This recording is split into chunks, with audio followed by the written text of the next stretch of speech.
Bryan's an interesting one, and you kind of alluded to it. Former first-round pick of the Jacksonville Jaguars, hasn't put it together in the NFL yet.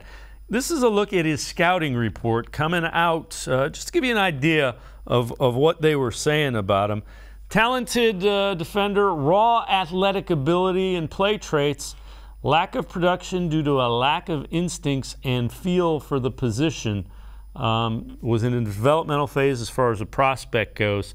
And then you look at his strengths, some of the things that he does well as part of this.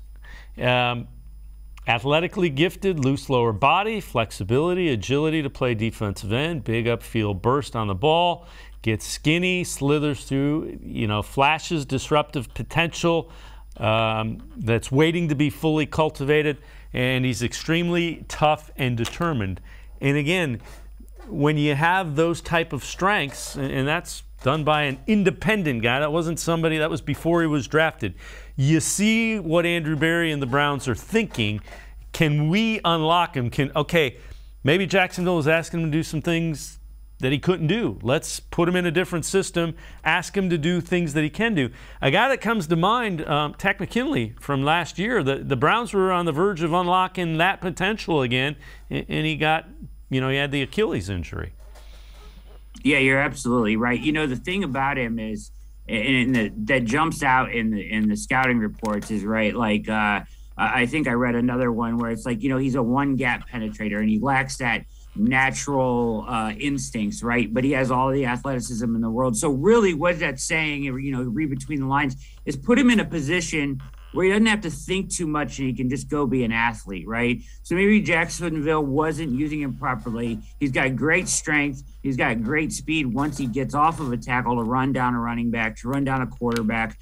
So use those assets the best you can. So, you got to trust in Joe Woods and their interior defensive line coaches to get him in a position where it's not up here and he can just go physically, right? Just go be a physical specimen. Just go be fast. Go slither through those one-gap penetrators and make tackles in the backfield. Be a disruptor, but not have to, think too much. So, let him focus on one thing that he does really well, because that room, as we kind of talked about before, I think the best way to approach that room is find guys that can fill roles, right? Guys that can be in on rundowns, guys that can be in on pass downs, guys that can, plug, a 3rd and 3 play that you're expecting, a run, and you put, Sheldon Day in there, maybe on a 3rd and 9, it's Taven Bryan, and he can get after the quarterback or get after a screenplay and run somebody down in the flat. You've got to fill this room with lots of bodies and different role players because you don't have one stud. So make it easy for him. Give him a one-track, where he doesn't have to depend on a lot of instincts and all that, and just let his athleticism take over. I think that's the best way to use a guy like him with his pedigree, and I think they'll find a way to use him effectively. I mean, they've done that in the past, as you mentioned, with Takk McKinley.